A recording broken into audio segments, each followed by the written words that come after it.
kurze Zeit was zum Auffüllen. Also ich habe Ramon, Mike, Terence. What's up guys and welcome. You are watching Fazi Fitness. So let's start this video with the reigning Arnold champion, Derek Lunsford.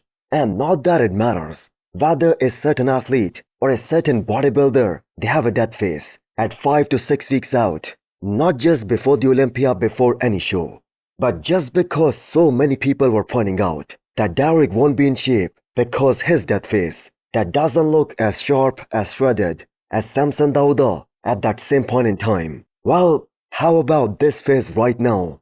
A little less than 2.5 weeks out. So this is how fast things can change for an IFBB pro, especially a top pro like Derek Lunsford in just a few weeks. And same is the case with almost all of these top 10 Olympians. The fact is, there was no point of him getting super dry and shredded at 6 weeks out and lose his legs, the size on them, when he shows up come Olympia time. And just by looking at his most recent update, you can instantly tell that his legs from the back, they are looking humongous. And same is the case from the front too, which has been the biggest knock on Derek Lunsford, that he loses the volume on his legs, especially from the front, and he kind of loses the proportions, the balance top to bottom. So we are now about 2 weeks out from the biggest show of the year, and that is plenty of time to make some major changes, as the main goal of holding on to the mass, especially on his lower half, kind of seems like that has been achieved by Derek and Chris Aceto. So Derek isn't ignorant with all the noise that has been going around on social media that he's being counted out. It's a very simple fact. He's the only guy to beat the reigning Olympia champion Samson Dauda, and that happened at the beginning of this year at this year's Arnold, Ohio. And we have people predicting that he's gonna be 4th, and some even saying that he's gonna be 5th. Well, we shall see how it plays out come Olympia time. But Derek is fired up more than ever, and rightfully so. So he was undoubtedly the most disappointed guy when he left the Olympia stage last year. From the moment I walked off stage last year, placing 3rd, that left a bad taste in my mouth, man. I knew that I did not bring my best physique to the stage. Because he was there to defend his title, and he ended up placing 3rd. And let's admit that it is his redemption arc. And that has been going perfectly so far. He won not only the Arnold, Ohio, but the Pittsburgh Pro 2, beating 2 of the biggest names in the industry, Samson Dauda and the Mutant. So will Derek be the first man ever to win all 3 of the major shows in one single calendar year, and the first man after the legend Jay Cutler to lose the Olympia title and then win it back again? Let me know what you guys think. Before you scroll or blink too hard, have you subscribed yet? Please don't make me bring out the emotional blackmail. Hit that subscribe button and turn on the bell icon. It's free, it's painless, and that makes me look way cooler than I actually am. Kurze Zeit was zum Auffüllen. Also ich habe Ramon, Mike, Terence, Logan auf 4. Was denn? Ne, den Neil habe ich vor ihm. Neil Darwin auf 5. Hosstile auf 6. Brian habe ich aber dann auf 7. So how about these classic Physique Olympia predictions from that one guy who battled it out with all of these guys for so many years? I am talking about the Miracle Bear, Urs Kalashinsky, who gave his top 5 and in a particular order just 2 weeks before the Olympia this year. So guess whom did Urs had in the first place come Olympia this year?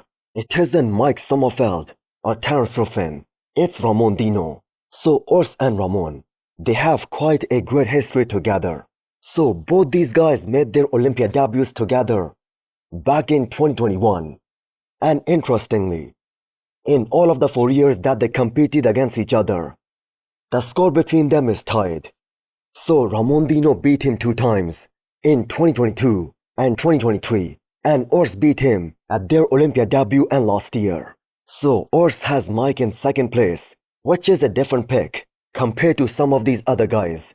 Because based on Mike's update, 99% of the bodybuilding community, as well as almost all of the experts, they have either him winning the show and Terrence in second place. Now Urs on the other hand, he picked Terrence for third place. And anyone can tell you that if Terrence doesn't place in that top 2, he will be massively disappointed. He's the only guy who took the entire year off. He skipped the Olympia last year in order to make all the necessary improvements, all the progress, to evolve, to get better. And the ultimate goal, that is to win the Olympia title. And if we talk about that true classic physique look, then Terrence is that one guy who fits every single criteria. So he also skipped this year's Dubai Pro and a big paycheck because that was the highest paying classic physique show, just to focus on the Olympia, just to win the biggest bodybuilding title. Because for him, winning the Olympia and building that legacy, that was more important than chasing one big paycheck. So Terrence in his most recent update, he is looking amazing. So he has already placed second twice, and that was behind Chris Bumstead back in 2021 and 2022. So he won't be looking at anything less than first place, less than gold. So Logan Franklin is the one who is in that fourth place for Urs Kalashinsky, which might be a bit of a controversial pick. But after looking at his most recent update, you will see why Logan is being rated so high for this year's Olympia. So Logan is getting ribbed while eating plenty of food because he just came out from this year's Florida Pro winning that show. And the man is looking bigger all around and is looking more muscular in almost every single aspect. So that is a totally different physique compared to what we saw earlier this year at the Arnold Ohio this year, where he kind of shocked the whole bodybuilding world by placing second behind Mike Sommerfeld. So if these predictions come true, that is going to be a huge accomplishment because Logan will be jumping from 13th to 4th in a matter of just 1 year. And lastly, Urs picked Niall Darwin from UK to finish 5th, and that is also gonna be a huge accomplishment for Niall. Now I am not surprised at all that he's being picked to place in that first call out, as he is one of the most beautiful physique in that entire classic physique division right now. And last but not least, he has Josema Beast in 6th place. So are you guys surprised? I'm gonna say at all that he did not pick Breon Ansley in that Olympia top 5. Well, Breon was spotted today in Pittsburgh, and he has been the most consistent guy in classic physique division for the last decade or so. But there is also that age factor as well as that weight cap, which pretty much guarantees that the best Breon would do is to replicate that same package as the Olympia last year, while all of these other guys that I just mentioned, they are coming in heavily improved. So this will be the most challenging year for Breon Ansley, the former Olympia champion. So what do you guys think of Urs picking Ramon for number 1 spot for the Olympia this year? Well, you can see how perfectly Ramondino is dialed in all of his recent updates. All that's left to see is how much weight he still has to lose to make that weight cut off. So Nick Walker's unbelievable size at a little over 2 weeks out from the Olympia, that is becoming a big point of discussion on whether Samson Dauda, Derek, or even Hadi Chopin, they will be able to handle that extreme amount of muscularity and density standing next to the mutant. So Nick just showed us a tiny glimpse of how things are looking right now, and he's gonna be the undisputed freak on this year's Olympia stage, and that too by quite some margin. So how is he still weighing 280 pounds with just 2.5 weeks to go? The max he will drop in the next couple of weeks, I'm gonna say there will be 10 pounds. So that means he will still be 270 pounds. And for a guy who is 5'6" or 5'7" at max, for him to have that kind of muscularity on the stage, he's gonna be the biggest freak in town. So he has earned the right to say that pound for pound, he's the biggest guy on the Olympia stage. And his placings will be dependent on how he controls his own midsection, not just during the poses, but also during transitions. So he lost the Pittsburgh Pro to Derek because he lacked the aesthetics.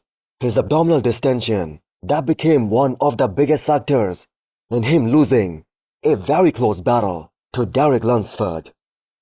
But this time it's pretty much guaranteed that he isn't making that same mistake again. It's a very emotional feeling, you know. It's as competitive as I am, you know, and obviously as bad as I want to win and all that other confident bullshit. It's just going to be a very emotional time to put foot back on the big stage again. So next, stepping onto the Olympia stage after a gap of 2 years, that has become the biggest storyline going into the Olympia this year. So in his first ever Mr Olympia back in 2021, he was top 5. In his second Olympia, he was top 3. So can the mutant win the whole damn thing?